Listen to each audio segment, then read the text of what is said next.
Buenas tardes, mi nombre es Alberto Ramos y me ha pedido Eulalia que la presente. Yo conocí a esta señora que tengo a mi izquierda, Eulalia Robles Rábago, hace unos 10 años aproximadamente. Fue el 2008, 2009, más o menos. No me acuerdo, más o menos, No. sí, es que como pasan tan rápido. Un día que apareció la señora por mi despacho para decirme que quería hacer una tesis doctoral sobre menús, sobre comida. Y me pareció un poquito sorprendente, no por el hecho de que quisiera hacer una tesis doctoral sobre los menús y la evolución de los menús entre el siglo XIX y el siglo XX, sino porque yo no lo conocía de nada y venía a verme. Y me dijo algo así como que una amiga suya, o la hija de una amiga suya, de no sé cuánto, que era amiga de mi hija, total, que le habían dicho que la tesis doctoral la podía hacer conmigo, que me iba a gustar el tema. Y efectivamente la propuesta que me hizo me gustó.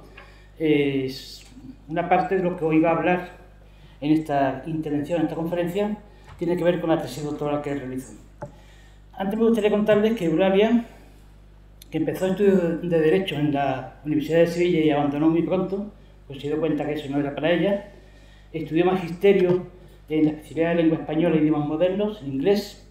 Después, su vida personal la llevó a hacer otro tipo de trabajos, como abrir una empresa de agente y corredor de seguros y reseguros, trabajar con grandes empresas de seguros, poner una tienda de textil, y ya por fin, después de haber estado haciendo platos, comidas, dulces, tartas para amigos en Málaga y en otros lugares, decidió llevar a cabo su vocación, que no era otra que la cocina.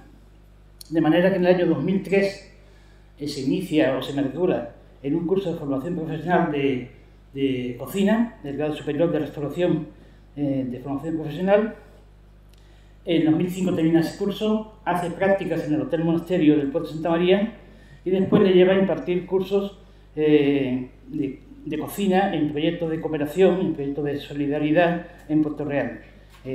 Ayuda con cursos de ayuda de cocina, con cocina para principiantes, pero al mismo tiempo va realizando cursos complementarios, como un curso de taller de cocina marroquí o curso de menú y de cocina moderna. Posteriormente, en 2007-2008, hace un máster en gestión y dirección de hoteles en la Universidad Europea de Madrid y es cuando decide allí hacer la tesis doctoral. Cuando vino a verme con el tema, en principio parecía un tema tan atractivo como confuso, es decir, cómo darle forma a una tesis doctoral sobre la evolución de los menús entre final del siglo XIX y principio del siglo XX. Después acotamos un tema, una metodología bastante sencilla. Hacer un estudio sobre los menús en función de la denominación de los platos y de los cocineros. Ir analizando los principales cocineros del final del siglo XIX y principio del siglo XX, sobre todo la influencia de Escoffier en España, y posteriormente analizar los platos en función de la denominación, para ir demostrando, conociendo por qué un plato se denomina de una forma u otra. Pero al mismo tiempo, la tesis era una tesis muy práctica, porque lo que iba haciendo Eulalia era buscar menús, es decir, cartas de comidas realizadas a final del siglo XIX y principios del siglo XX, ver qué se había comido y analizar los platos y analizar las recetas, y ver la evolución de esos platos entre el siglo XIX, final del XIX y principios del siglo XX. La tesis fue una tesis, por lo menos sabrosa, porque cada vez que teníamos una reunión salíamos dos con hambre. Empezamos a hablar de comida y terminamos hablando de todas las comidas que, bueno, que nos gustaba practicar al mismo tiempo. Y fue una tesis que tuvo un tribunal que me gusta recordarlo, porque a ese tribunal vino Carmen Simón Pambel, que es la gran experta en historia de la gastronomía española. Estuvo Antonio Barros Carloso, que es presidente de GEVID, de la Universidad de Oporto, especialista en vinos y en gastronomía. Y después estuvo un profesor que es especialista en historia del arte, pero que es un gran comilón como yo, que es Juan Ramón Cinici Narváez. La tesis fue un éxito. Tenemos ahora mismo el proyecto de que se publique, la dificultad de la publicación es el coste de los libros gastronómicos, y en eso estamos trabajando. Y mientras tanto, pues Eulalia ha estado participando en congresos en Porto con temas del vino de Porto en la gastronomía. Ha elaborado un capítulo para un libro que estamos preparando sobre el consumo de vino de Jerez, que saldrá a final de este año, y también va a preparar para el congreso que tenemos a final de este año del 30 aniversario del Grupo de Investigación de Historia del Vino, una ponencia más. Por tanto, después de su tesis doctoral y mientras va preparando otra serie de trabajos, no ha dejado de investigar y hoy va a presentar aquí una parte de esa investigación que está realizando, que es el vino de Jerez en los menús entre el siglo XIX y XX. Espero que vengan ustedes comidos, porque les aseguro que van a terminar con hambre después de la intervención. Eulalia. Vale. Muchas gracias. Lo primero que quiero es agradecer a... Si no enciendes eso. Sí, lo he encendido, le he dado el rojillo. Ahora. No. ¿No? Ahora. Bueno, ya. Lo primero que quiero agradecerle a Salvador, que no está aquí presente, que me diera la oportunidad de dar esta conferencia aquí para Extensión Universitaria de la UCA, y a Alberto por darme la oportunidad de hacer la tesis doctoral con él, que la hemos disfrutado mucho los dos, y porque era un tema muy particular para lo que el mundo de la universidad y de la historia no suele haber tesis de este estilo. Y nada, eso, agradecerle que me ayudara tanto y participara en mi tesis y que haya venido hoy a presentarme. Y voy a empezar ya porque es un poquito extensa la conferencia y para que no se nos eche el tiempo encima.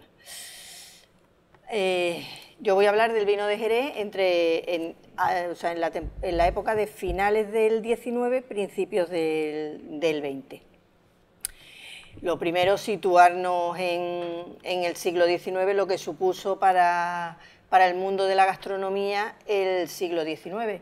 El siglo XIX, el referente en cocina a nivel mundial era Francia y la cocina francesa.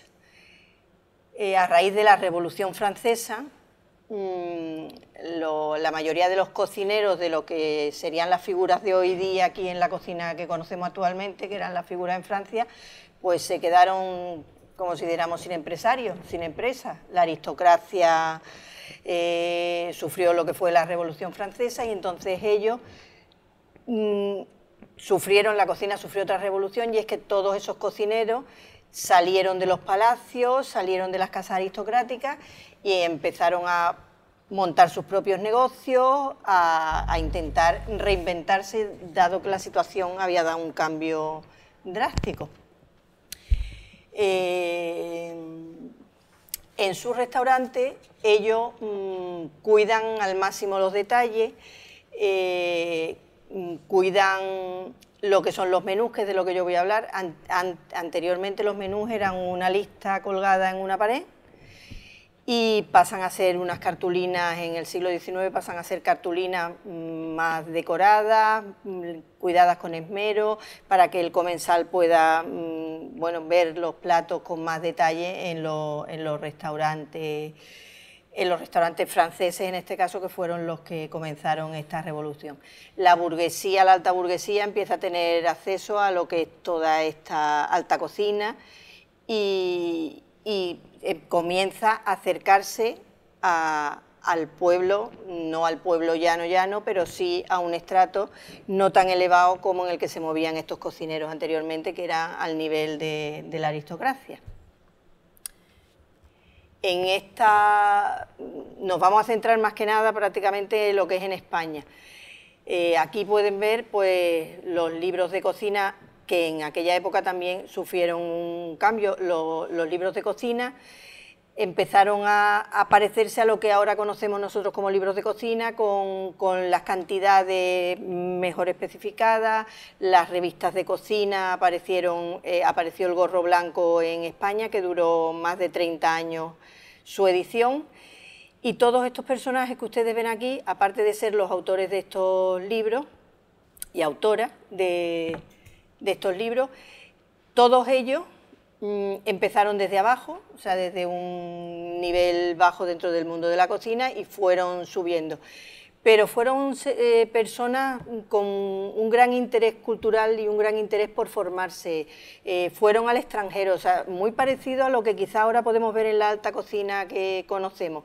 Ellos salieron de España, fueron al extranjero, fueron a Francia, que era el referente de aquel momento, y aunque defendieron bastante la cocina española, no pudieron evitar seguir la moda de la época y estar totalmente influenciados por lo que era la cocina francesa. Entre estos personajes que aparecen aquí está Escoffier, debajo de la imagen de su libro, Le Guide Culinaire, que fue el referente al que casi todos ellos miraron a la hora de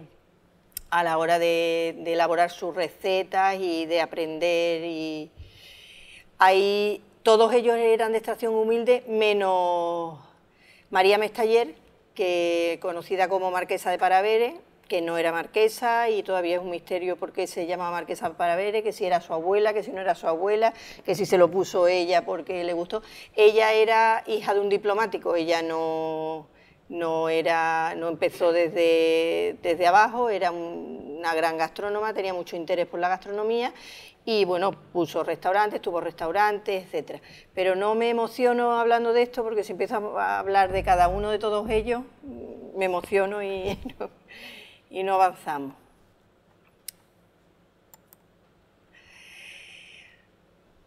Vamos a intentar descubrir el vino de Jerez. Todos conocemos el vino de Jerez en nuestra gastronomía. Sobre todo aquí la mayoría, me imagino que seremos de Cádiz, conocemos, y no hay quien no haya utilizado el vino de Jerez en su casa para un guiso, para un postre, como bebida, como aperitivo, como acompañamiento de la comida, como postre, como sobremesa. Pero lo que no sabemos en el siglo XIX, cómo aparecía el vino de Jerez en los platos y en los menús. Y entonces pues vamos a echar un vistazo a los menús de la época para ver la presencia del vino de Jerez. En este primer menú es un baile en el Círculo de Labradores de Sevilla, el 7 de abril de 1890, y podemos ver los emparedados de jamón, que según indica Melquiades de Brizuela, eran unas lonchas de pan de molde cuadrilongas, rectangulares, unidas por un ladito, rellenas de jamón, rociadas con vino de Jerez, se las dejaba reposar una hora y luego se rebozaban y se freían. Entonces se freían en manteca de cerdo, hoy día probablemente las freiríamos en aceite de oliva.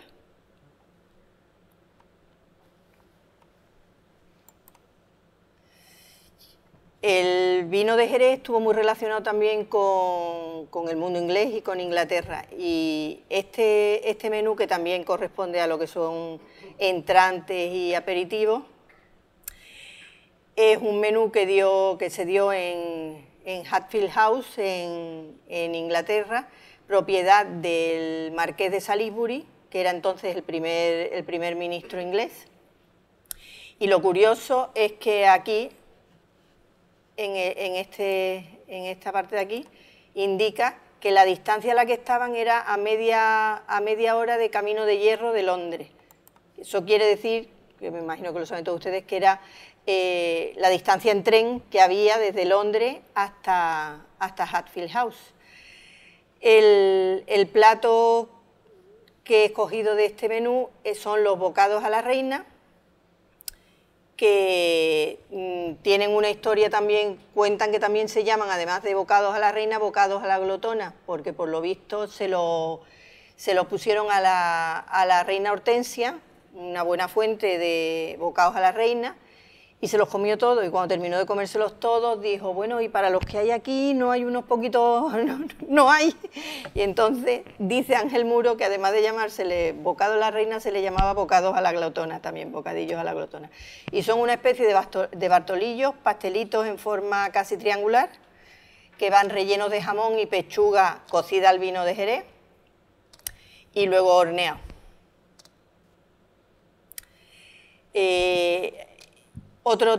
Este menú es el menú que corresponde a un banquete que se dedica a Antonio Lemus y Malo de Molina con motivo de la toma de posesión de su toma de posesión como concejal. Como pueden ver, los menús son muy bonitos, la mayoría de los menús, y este imita lo que es un libro. y dentro está el menú. Este señor de aquí abajo es evidentemente Antonio Lemus, para que ustedes hagan una idea de a quién iba dedicado el menú y quién era concejal, y arriba es la antigua venta eritaña en el siglo XIX, que es donde se supone que se dio este banquete. El plato es el consomé al Jerez, que eso es un clásico donde los haya. Hay dos recetas de Ignacio Domene, en una de ellas dice que es un caldo de ave que se refuerza y clarifica, al cual se añade a la hora de servirlo vino de Jerez, nada más.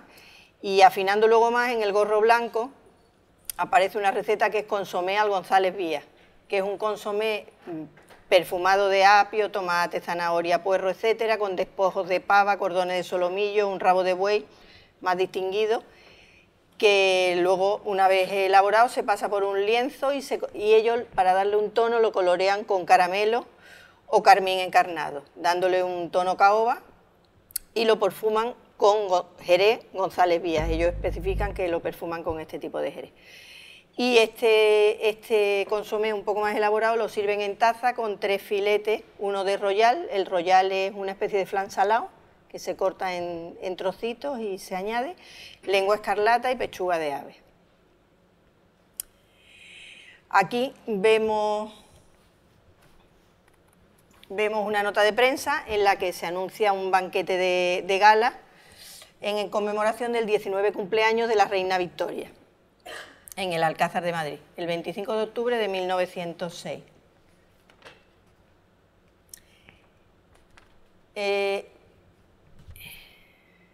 Hacen comentarios sobre el entorno, sobre lo bonito que está todo, sobre se suele hacer mucho hincapié también en todos estos artículos de prensa en el número de personas que asisten, dónde están situadas y dónde están colocadas. Y en este banquete yo seleccioné la sopa de tortuga, que es un plato que se utilizaba mucho en el siglo XIX. La receta que da Ibarcam sopa de tortuga es que se calienta una lata de tortuga, que había en aquella época, se comercializaban, que una vez abierta se caliente para que se despegue la tortuga se corta en trocitos, se pone en un cazo a fuego fuerte, con sustancia de pescado, 2 cuartillos de agua, un vaso de jerez, pimienta, sal, cebolleta, la hoja de laurel y se tiene hirviendo media hora. Se pasa todo por un colador y en el momento de servir, cortadas en lonchas, se añaden setas y trufas muy picaditas que se le añaden a la sopa, así como unos buñuelos. Esta sopa de tortuga llevaba tortuga, pero hay otra sopa de tortuga muy típica de la época que no veía la tortuga en ningún momento, que le llamaban sopa de tortuga, que era una sopa que se hacía con ternera, con cabeza de ternera, con sesos de ternera, con patas de ternera, y es curioso que en muchos recetarios aparece sopa de tortuga o a la tortuga, pero la tortuga no aparece por ninguna parte. Aquí tenemos también un banquete que se ofrece a Núñez de Arce, que Núñez de Arce es un poeta, dramaturgo y político muy afamado y debió de ser muy apreciado en su época porque vienen muchas reseñas de este banquete en muchos periódicos del momento. Es presidente también de la Asociación de Escritores y de Artistas. Aquí aparece Núñez de Arce, el banquete. Y el plato que yo he escogido, se celebra el 5 de enero de 1894, el plato que yo he escogido es el puré de cangrejo. Este mismo plato aparece también en el primer congreso de otorrinolaringología, que es curioso como aparece escrito, otorrino, todo separado, que se celebra en Madrid, en el Hotel Inglés, que es uno de los hoteles, si no el hotel más viejo, más antiguo antiguo de Madrid. Y también aparece el puré de cangrejo. Este puré de cangrejo se elabora poniendo a cocer medio vaso de jerez con una cebolla bien picadita, el perejil, el laurel, el tomillo, el sal, la pimienta de cayena, hasta que se reduzca el jerez a su mitad. Se agrega en el mismo caso medio vaso de sustancia de pescado, se agregan los cangrejos enteros haciéndolos hervir, bien tapados, unos 15 minutitos, se agrega 1 litro de agua caliente, se deja hervir otros 15 minutitos, se retiran los cangrejos, se les arrancan las patas, que se guardarán para una guarnición, pelándolas, y se machacan los cangrejos en un almiré, se pasan por un sedazo, echándolos al caldo, se agrega 1 cuarterón de mantequilla, medio vaso de nata, 1 cuarterón de arroz bien cocido, y todo se pasa por un sedazo, se le da un hervor y se vuelve a pasar por el chino. Al hervir se agregan las patas peladas, y es curioso lo que pone al final, que en teoría pues tendría que haberlo puesto al principio. Los cangrejos deben estar bien lavados antes de hacer esta operación, lógicamente se supone que tenían que estar bien lavados.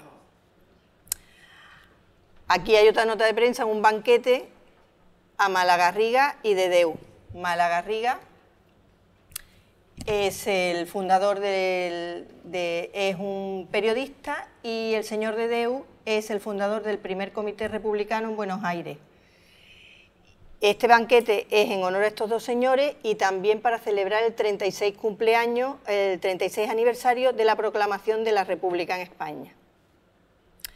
Este almuerzo se celebra en el café-restaurante Ideal Room, que al fondo tenemos una imagen de tal y como era en aquella época este restaurante, el 11 de febrero de 1909. Y he elegido el plato huevos mollet. Al usar el francés en aquella época se daban muchas ocasiones que el francés se ponía de aquella manera y las recetas se escribían de aquella manera.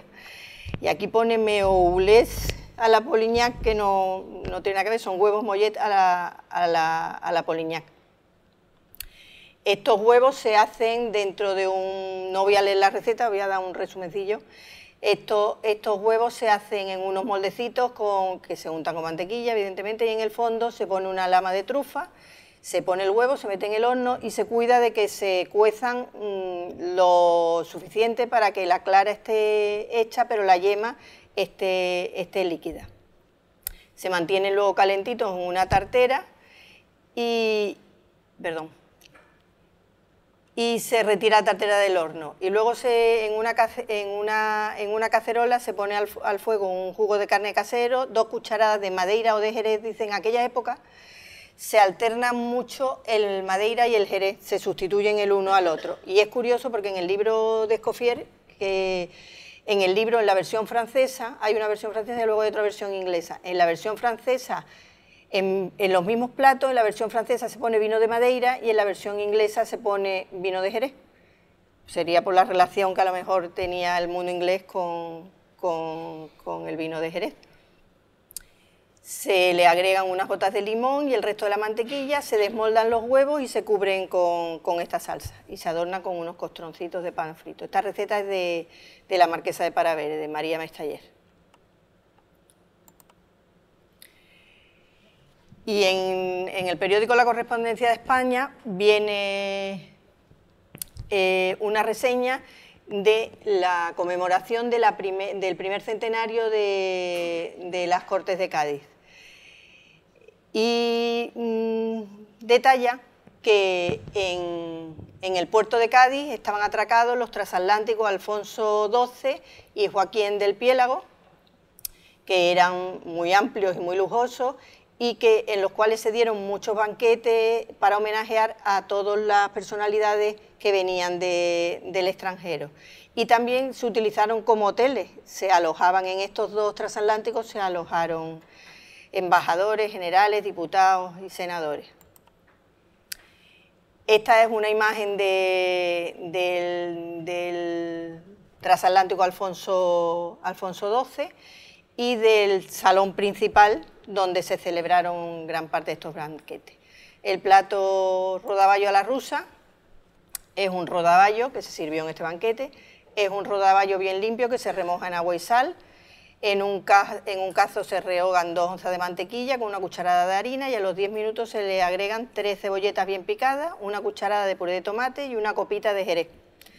Y 2 vasos de agua. Se revuelve bien, se hierve unos minutos, se extrae el rodaballo del agua, cortándolo en 4 trozos, se seca bien, se espolvorea con sal, se meten en la salsa y a los 8 minutos se aumentan 2 onzas de mantequilla en trocitos y se sirve con una guarnición de croquetas de patata. Muchas de las recetas que verán, al final se añade casi siempre mantequilla, y es porque la mantequilla, aparte de que darle cuerpo a la salsa, le da un brillo especial que a la hora de servir el plato tiene un aspecto más atractivo. Este menú fue una cena ofrecida por Eduardo Dato a Silvela y otros. Los otros no detalla qué otros era, pero Silvela y otros, en Lardi, en el 3 de julio de 1893. Se sirve langosta a la americana, que es una langosta a la que se le separan las patas, se descascara la langosta, ahí se separa el cuerpo. Puesta en una cazuela, una cebolla, dientes de ajo picaditos, se doran 2 onzas de mantequilla, el cuerpo cortado de la langosta se mete en la cazuela, separándole si tiene la hueva o las partes rojas que tenga la langosta. Se rocía la langosta con 2 copas de ron y se le prende fuego, y se aumenta con 1 copa de jerez. A los 5 minutitos se agrega puré de tomate, zanahoria cocida pasada por un cedazo y un vaso de salsa española. Se cubre bien la salsa esta langosta, se tapa la cazuela y se deja cocer unos 10 minutitos. Y en un almirez se machacan las huevas, la carne roja de la langosta, se le une una yema de huevo, se pasa por un cedazo fino y se agrega a la cazuela, y se le añade pimienta de cayena. Se le da un hervor y se agregan 2 onzas de manteca de langosta hecha con sus cáscaras. Las mantecas, en aquella época se hacían muchas mantecas de varias cosas, una de ellas de la manteca de langosta, que se rehogan las cáscaras de la langosta, se mezclan con la mantequilla, se cuelan por un cedazo fino y se dejan enfriar. A veces se clarifica antes la mantequilla, otras recetas no lo indican. Este menú que vemos aquí, antes hemos pasado por aperitivos, por platos de pescado, por platos de crustáceos. Vemos que el vino de Jerez va participando en todo tipo de elaboraciones. Este es un Chateaubriand que se sirve en la boda de la señorita Dionisia, ahijada del conde de Astorga, que se casa con el conde de Montefrío. Tal y como vemos el menú aquí, imita mucho como antes de las cartulinas de menú aparecían muchas veces los menús en los establecimientos, que se colgaban en la pared y se veía cómo serían los platos.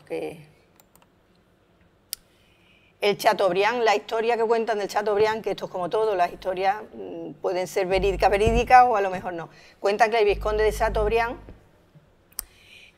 no le gustaba mucho la carne, pero no le gustaba para nada que la carne estuviera tostada por ninguna parte, y entonces su cocinero, en su afán por agradarle, cogió un solomillo, lo envolvió en filetes finitos de ternera, lo asó a la parrilla, y entonces cuando se lo sirvió, quitó los filetes finitos que se habían tostado y le sirvió pues lo que suele ser el interior de un filete, rosita y en su punto como a él le gustaba.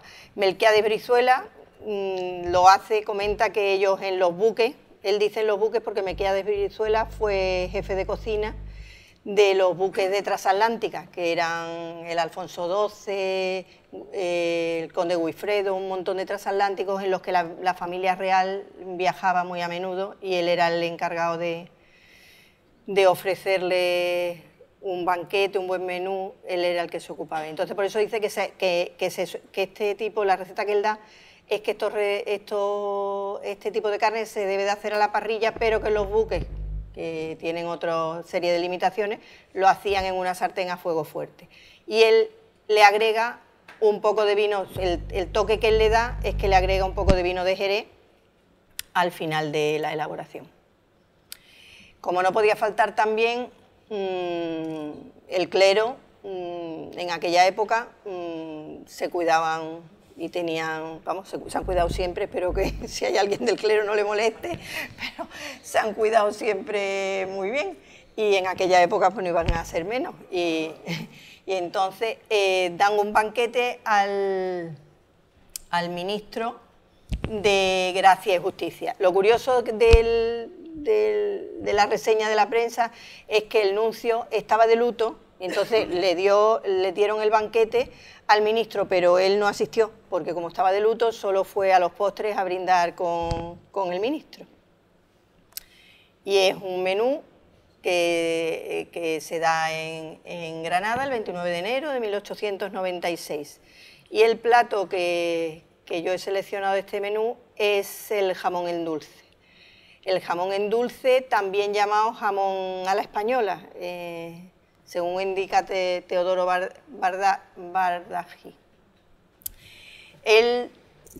Su receta es que se escoge un jamón pequeño y tierno, se deja 48 horas en remojo, se lava y se cepilla con agüita caliente, se deshuesa, se cuece en agua con laurel, tomillo, cebolla, con clavo, zanahoria y pimienta, y se aparta a un lado y se deja hervir muy despacio 3 horas. El se aparta a un lado es que está hablando de las cocinas económicas de la época, que cuando estaban en el fuego tenían las arandelas de hierro que ibas quitando según que hicieras fuego más fuerte, y cuando querías mantener lo que hoy sería la baja temperatura, pues lo ponían a un ladito y lo dejaban allí pues las horas que fueran necesarias. Una vez cocido se pasa a otra cacerola y se riega con vino blanco y con vino de Jerez.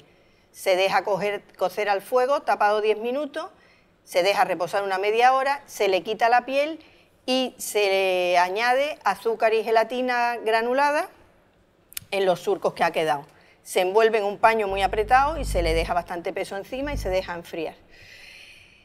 Comentaba Bardají también que esto que fue el comienzo del mezcla, bueno, no fue el comienzo, que hay comienzos anteriores, pero que fueron de las mezclas de dulces y salados en el jamón y todo eso, que siempre se dice que Bardají siempre ha defendido mucho que España ha sido, bueno, Bardají, Brizuela, casi todos, pero Bardají junto con el doctor Tebusen fueron de los defensores de la cocina española en muchos sentidos. Que la cocina española ya hacía muchas cosas antes de que lo hicieran en Francia, que nosotros lo elaborábamos ya. Y este es una reseña de prensa de la época. Este banquete se da en Sevilla, la da el Ayuntamiento de Sevilla, y homenajean a los marinos extranjeros en el 4º aniversario del descubrimiento de América. Detalla cómo están los salones, que hay una imagen estupenda de Colón en el salón, lo que suelen hacer en todos estos casos. Y el menú que se sirve, bueno, esto fue el 17 de octubre de 1892. En el menú se sirven crepinetas de cordero a la moscovita, es uno de los platos y es el que yo he seleccionado. Y según la receta de Melquiades de Brizuela, estas crepinetas de cordero se hacen unas bolitas con carne picada de pierna de cordero, de cerdo, sal, especias y vino de Jerez, trufas, champiñones, jamón crudo asturiano. Y se envuelven en redaño, que es la parte de la tripa una parte de la tripa de los corderos. Se colocan sobre un buen fondo. Se mojan con vino blanco y se deja reducir. Se añade caldo, se hornea poquito a poco para que se vayan glaseando estas crepinetas y se sirven con costrones. Y se pueden salsear con demiglasas, con salsa parisien, con salsa cazadora, con distintas salsas. Voy un poquito, no voy muy despacio para que me dé tiempo, porque si no yo me extendería en la cuestión de la receta.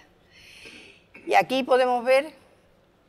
Esta es una comida que dan el señor Ibarra en Dos Hermanas, Eduardo Ibarra, perdón.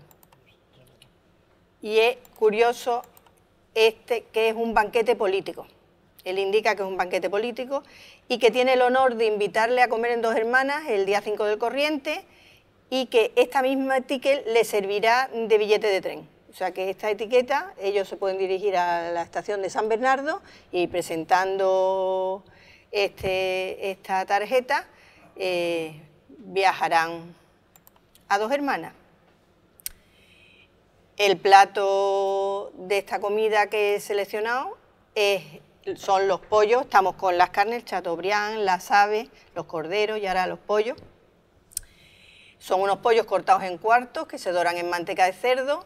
En aquella época se cocinaba mucho salteando en manteca de cerdo, igual que los franceses cocinaban mucho en mantequilla, nosotros también en aceite de oliva y manteca de cerdo. Se ponen en una bandeja de horno y se añade jerez de pasto. Que me corrija Alberto si no es así, el jerez de pasto era un jerez corriente de día a día, ¿no? De diario más o menos. Más o menos. Se deja reducir y se añade salsa de tomate, caldo, sal y especias. Cuando se ha dado un hervor al fuego se mete al horno y una vez hecho se sacan, se saltean en mantequilla, la salsa se reduce, se acompaña con vino blanco y salsa española. Se le añaden champiñones y se cocinan hasta que estos estén en su punto. Y se sirven también pues, con tostones de pan frito. También se daban en aquella época muchos banquetes en la embajada inglesa, en la embajada francesa, en muchas embajadas. Y este banquete se dio en la embajada de Francia en honor a los reyes. Asistía también la madre del rey, doña Cristina. Y en esta imagen podemos ver una imagen de la embajada francesa de la época. No puedo yo decir que fuera de este banquete, pero para que se hagan una idea más o menos. Y se sirvieron cartuja de perdigones a la Saint-Agnès. La cartuja de perdigones, según indica Melquiades Brizuela, es un fondo de chucrut. Él dice chucrut, en realidad es un buen fondo que se hace con coles, se rehogan las perdices y se ponen al horno a estofar con un salchichón de grosor de medio duro. A mí eso me resultó curioso, de medio duro. Y una vez estofadas las perdices, se untan los moldes con manteca, se forran con las ruedas del salchichón cocinado y se van poniendo capas de cole y perdigones deshuesados, cole, hasta acabar con col. Se prensa bien y se hornea. Y una vez hecho se desmolda y se sirve con una semiglasa al jerez. La semiglasa es una salsa española reducida a la que se añade vino de Jerez. Este otro menú lo escogí, bueno, sobre todo esto, vino de Jerez y relación con el vino de Jerez, yo tengo como unos 500 menús, con lo cual para intentar reducir y escoger menús representativos y eso me ha costado trabajo porque son todos, la mayoría son muy bonitos. Este es una comida en La Habana.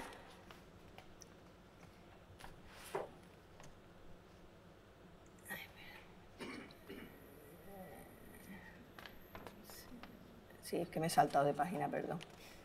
Es una comida en La Habana y son unas perdices estofadas. Lo curioso es la bula, lo más curioso, aparte del menú, que es muy bonito, y bueno, y los vinos también aparecen, en la parte de los vinos aparecen el jerez y la manzanilla, es el extracto de la bula de la Santa Cruzada,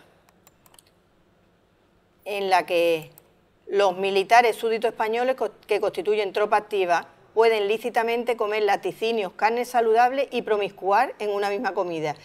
Yo lo de promiscuar no lo he descubierto hasta ahora porque yo pensé que lo de promiscuar era otra cosa.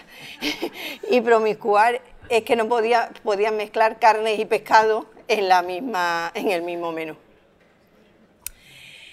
Y entonces, exceptuado respecto a las carnes, los 7 viernes de Cuaresma y el miércoles, jueves y sábado santo. La familia, criados y comensales pueden usar los mismos privilegios. Nos faltaría más que en la comida a los comensales los pobres no pudieran.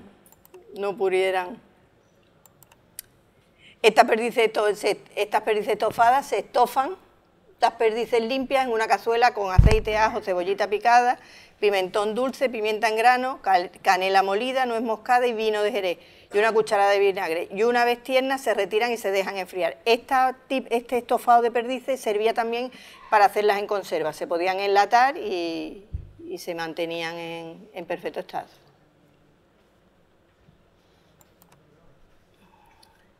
Este artículo es muy curioso porque es la nota de un cronista en la que lo que indica es un baile en Cádiz. los que regresan, militares que regresan de la guerra. Y es curioso lo que dice, que ya que en Madrid sigue la carencia de noticias de sociedad, por falta de gente que aún se nota, hay que recurrir a los diarios de provincia, donde de cuando en cuando se encuentra algo digno de ser copiado. O sea, que los diarios de provincia de vez en cuando encontraban ellos algo digno de ser copiado. Y es un baile que dan los duques de Nájera. Bueno, hemos llegado a la conclusión que este artículo correspondía a este menú por el escudo de los duques de Nájera, por la fecha exacta, que es el 3 de octubre de 1897, que es donde dice el artículo que se celebra un baile y una comida. Lo que no, esta imagen de aquí no es del baile, por supuesto, no estamos seguros si es del gobierno civil, si es del casino, cada uno que lo ve da una opinión diferente. Pues a mí esto me recuerda al gobierno militar, pues a mí esto me recuerda...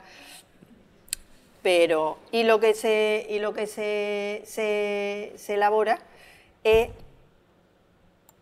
una galantina de faisán trufado, que se limpiaba y se deshuesaba el faisán, se conservaba la piel intacta del faisán y se rellenaba con una farsa de picadillo de ave, de pollo, pichones, perdices, se añadía sal y pimienta, clavo, nuez moscada y vino de Jerez, huevo batido y el caldillo de la lata de trufa. Y luego se ponía un poco de farsa sobre estas tiras de lomo, tiras de jamón y tocino, picadillo de trufa, farsa, y se iba alternando y se cocía en un buen caldo muy despacito, 1 hora por kilo. Luego se desenrollaba el paño en el que se había metido la galantina, se le desataban las cuerdas que pudiera llevar para asegurar la forma, y luego se volvía a enrollar apretadito y se le ponía un peso de 5 kilos hasta que se enfriaba. Luego se servía cortada y se acompañaba con gelatina y huevo hilado al gusto. Para atrás, para la foto, aquí. A mí eso me recuerda al Centro Mercantil de Cádiz. Se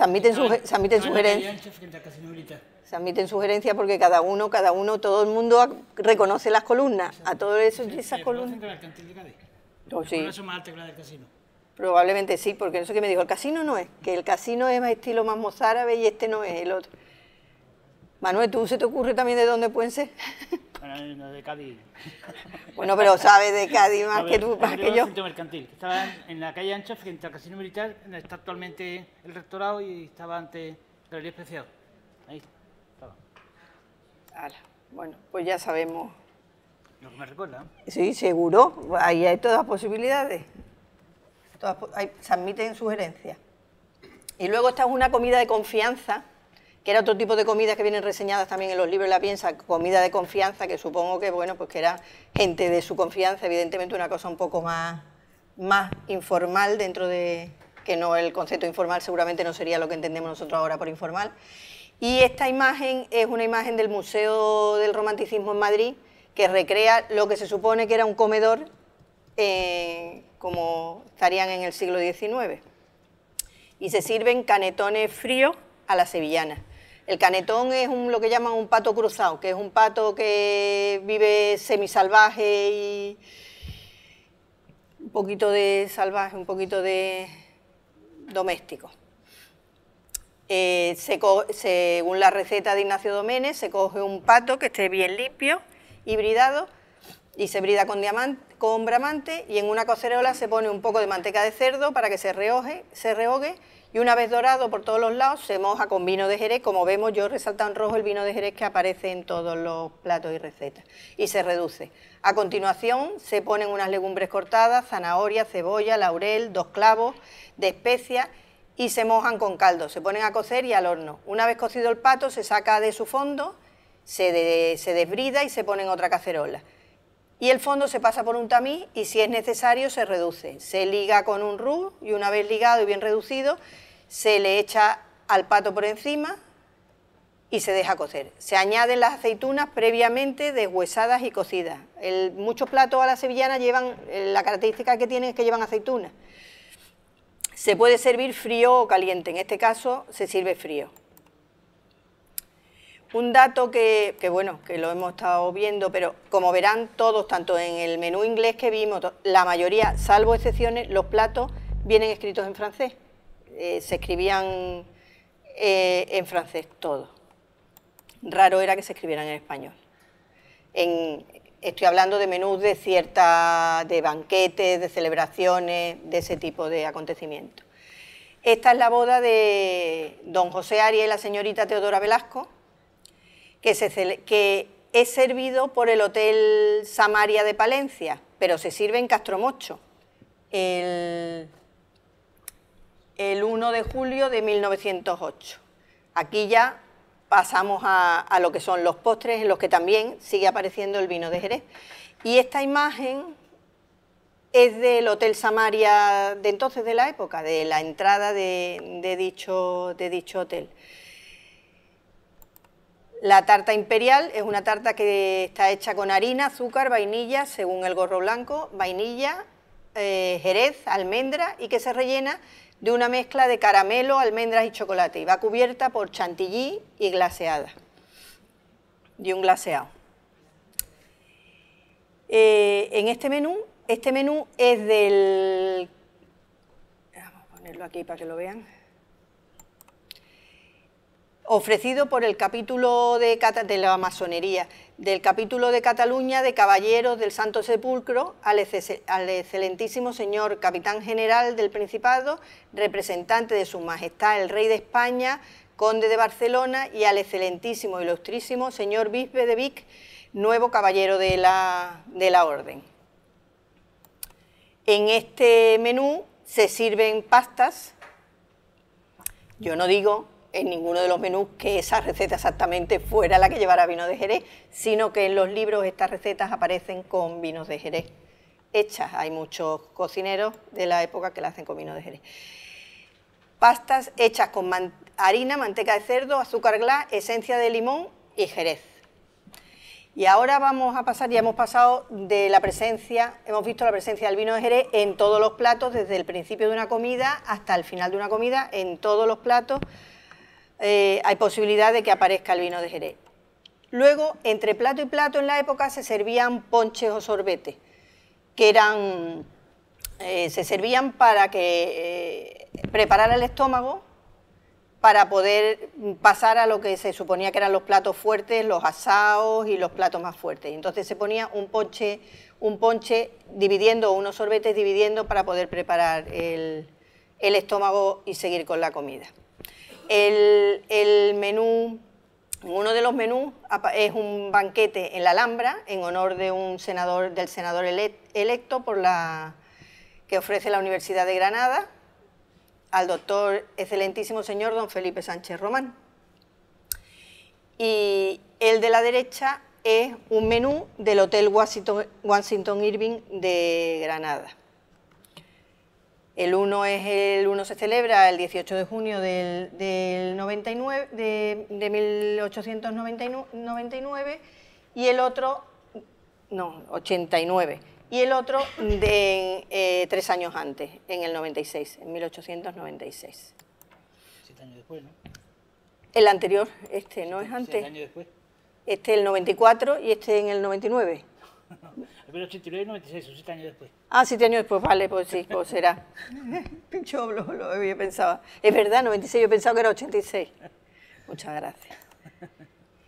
El ponche a la romana, yo he encontrado 2 recetas. Una de Carmen Burgos, que es más sencillita, que es el zumo de limones, naranja, agua, azúcar. Se añade ron, jerez o coñac. Y el del gorro blanco es más contundente, lleva zumo de 4 limones, de una naranja, 3 claras, 1 litro de agua mineral, azúcar, media botella de champán Codorniu, una copita de marrasquino y una copita de jerez seco. Yo no sé si te preparaba el estómago, te daba la puntilla y ya no estaba tú para seguir con la comida, pero bueno.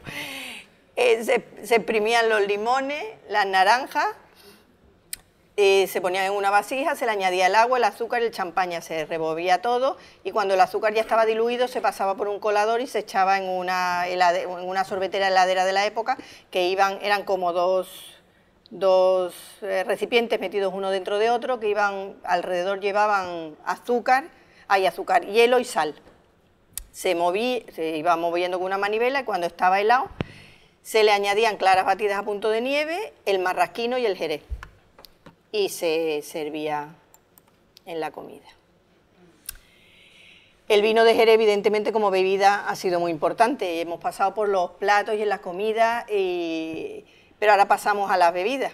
Y el Jerez se ha servido primero maridando los platos, porque en aquella época también se maridaban los platos. No es un invento reciente, es un invento que tiene mucho tiempo ya, que los vinos iban los platos y había una lista de vinos que casaban con los diferentes platos que se iban sirviendo. Entonces, el Jerez lo podemos ver en este menú. Este menú lo que tiene de curioso es que es un menú en seda. Había menús entonces que se hacían en tela de seda y luego iban escritos sobre tela de seda. Lo pueden ver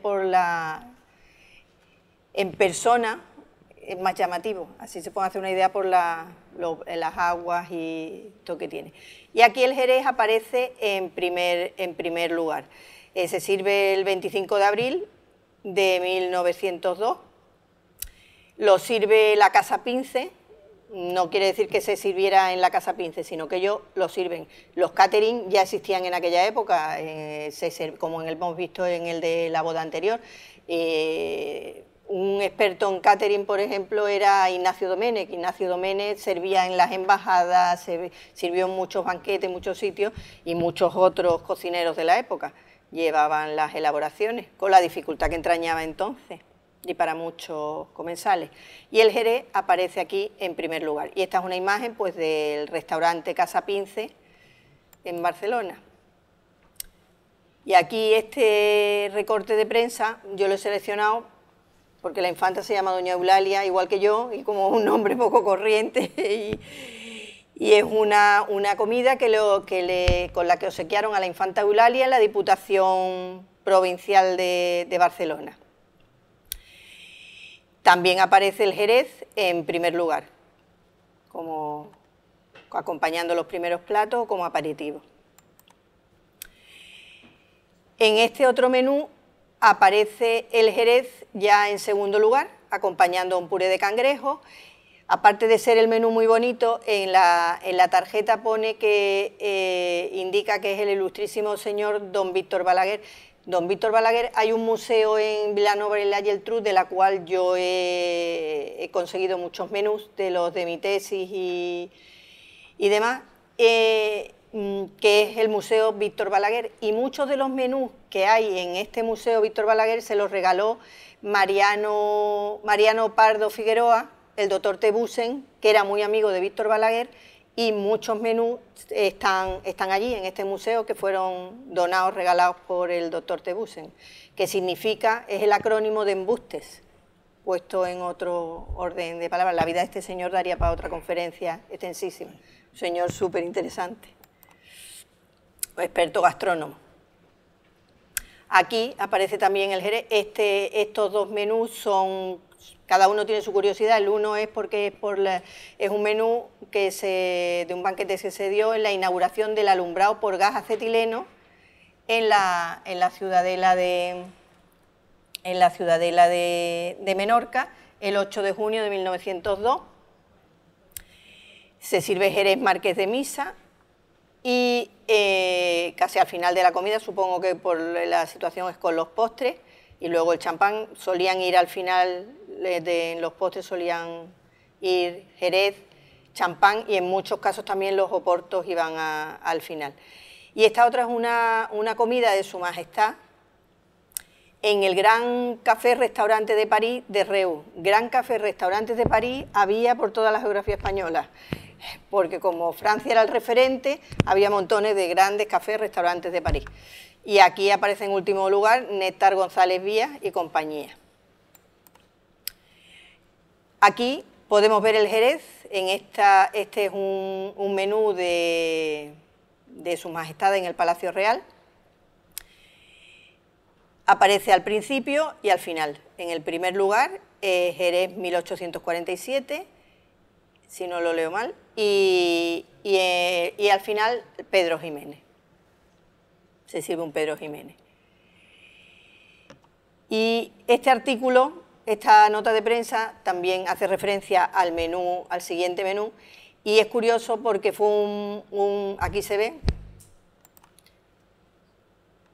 que fue un menú, un banquete que se preparó en honor a Castelar, pero el señor Castelar no vino a Cádiz, como se creía, después de su excursión por la serranía de Ronda.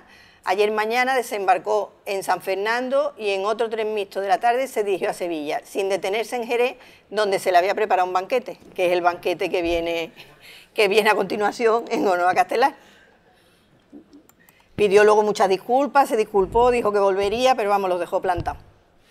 El resumen. Y aquí, en este menú que le ofrecía el Comité Posibilista, sus amigos y admiradores a Castelar, el 23 de... a ver, me acuerdo, pero no lo veo bien. Que aquí se ve más arriba, ¿no? Ah, vosotros lo veis mejor que yo aquí, perfecto. Bueno, pues en el Jerez está presente en toda la comida. El Jerez, aunque no sea vino del tinto, no sea un vino, lo que es estrictamente vino de Jerez, pero vamos, el Jerez está, la marca de Jerez está presente, Jerez, amontillado, tinto más charnudo Domecq y Jerez champán Domecq. Todo ellos en Jerez lo querían homenajear y con todos los vinos que aquí había. También, ya casi para acabar, el vino de Jerez, aparte de formar parte de la elaboración de los platos, de los postres, acompañar como bebida, se consideraba una bebida medicinal, formaba parte de las bebidas medicinales. Y entonces Victoria Serra, en su recetario, indica que hay una bebida medicinal para personas débiles y convalecientes, que se baten 2 yemas de huevo en un vaso, junto con una cucharada de azúcar, una copita de Jerez seco, luego se deslíen con gaseosa y se le da al enfermo y al pachucho. Y para terminar, pues que el vino de Jerez, según J.M. Rivero, una marca de vino de Jerez que ahora son las bodegas Tradición y que al principio se llamaron CZ, creo que era el nombre. El vino es la más sana y la más higiénica de las bebidas. Por si ustedes no lo saben, pues que lo sepan, que es la más sana y higiénica de las bebidas. Que además, 1 litro de vino, además de sus cualidades como bebida higiénica y estimulante, tiene un valor alimenticio equivalente al de 90 centilitros de leche, 370 gramos de pan, 585 gramos de carne y 5 huevos. Con 2 copas de vino, estamos listos. Según resultado de análisis hecho por eminencias médicas, que esto no es cualquier cosa, que no es que uno que pasaba por allí dijo aquello, no. Y luego un referente para que nos quedemos tranquilos, que el alcoholismo es mucho menos frecuente en los países consumidores del vino de Jerez. De consumidores de vino, bueno, de Jerez se lo he puesto yo ya con la emoción. Con lo cual yo creo que a un vino ya no se le puede pedir más. Ya no se le puede pedir más.